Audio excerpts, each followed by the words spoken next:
Hey, this is Brian at Lewis Bass and Guitar, and I got a pretty interesting project today. Um, it's a short scale bass that a customer bought from a maker or a custom build guy online.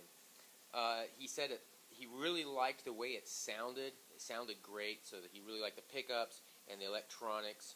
And this has a dial, some kind of dial-in tone knob into it. But the quality construction was really poor, especially when it came to the actual finished job. The finish started coming off on him as he played it, as his thumb was going up here. And you could even kind of, as you know, we've done more to it now just by scraping our thumbnail across, but it's coming off very easily. And I don't know what happened to the nut. He probably removed it because he said as it was coming off on the fretboard as well. And it was sold to him as to be having block inlays. It had they were all the same width, but the length just changed as it went down the fretboard. Well, as it started coming undone and stuff, the client who owns it was using a razor blade to scrape it up, and he found out it was just electrical tape. So anyways, he went ahead and scraped it all up and found out it had regular dot inlays underneath it, and it looks actually really nice otherwise. The only other weird anomaly about the neck is that it's glued in with an epoxy. There's no neck plate or screws on it. You can see the little bumps where the holes were filled in. I could probably warm this neck up maybe to get it hot enough to get in there, but with epoxy I'd probably end up doing more damage. So since it's in there nice and really secure, in my opinion, we're just going to kind of recarb it a little bit to make it look nice. I don't want to do anything too drastic, but I do want to sand it as smooth as possible between the two materials and where it all joins up to make it look like it's kind of a fake or faux, if you will, through neck or set neck. And technically it is a set neck now, but not the kind you'd normally do.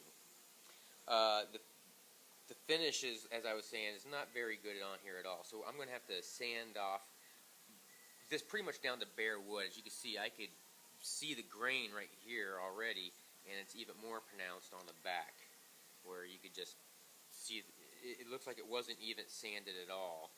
I'm not sure if the guy just bought this body or if he made it. If he made it, he did a pretty good job. It looks really, really close. As far as actual size and stuff, there's some weird dips in it and stuff where it looks like, felt like, I don't know what happened to it, but I'm not sure if he bought the body it would actually look that unfinished even so. So I don't know what happened or where this came from, how he got the body, and how any of this was made. But I can't take it apart, so what we're going to do now is we're basically going to sand it back to bare wood, or at least I'm not trying to get the bare wood, I'm just trying to get a nice flat finish. We're going to strip it down. Before I do that though, I'm going to have to make a nut, because I can't even string this thing up. I need to check a few things, and one of those things I need to check is the client said that he may have to sink this, basically route a nice clean hold where I can kind of inlay this bridge, basically sink it down in without making it look like a big route has been taken out, to adjust for maybe the wrong angle being set on the neck. So I need to do a few things before I start doing the refinish job on it. And one of those things is I want to string it up and say what it needs to be done, any kind of construction needs to be done to it before we start doing the refinish process. Once we do get to the refinish process, what we plan on doing is getting rid of this altogether. Just let that go. Fill in the holes and do the whole entire top of the body, back of the neck, and even the front of the headstock metallic silver. We're going to leave the fretboard the way it looks, just we're going to do it with a clear on top of that. But everything else is going to be metallic silver all the way around. And then after that's done, this is being laid on top of it. Oh, if I can get it. And this is basically in tribute to the pink telly, Paisley telly that came out in the '60s, that Fender did. And basically, Leo found the wallpaper and bought the entire stock out. But as technology has progressed, someone has recreated the Paisley design, and my client bought a different colored version, which actually looks really great.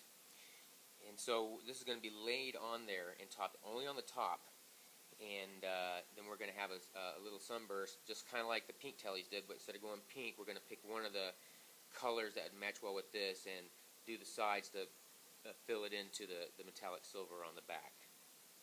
But anyways, that's what we're heading for right now, and I think it'll look really great. First thing I got to do, though, to see where I'm headed, is I've got to make a new nut. And the client in this particular case said he wanted to make a brass nut. So that's what I'm going to do first.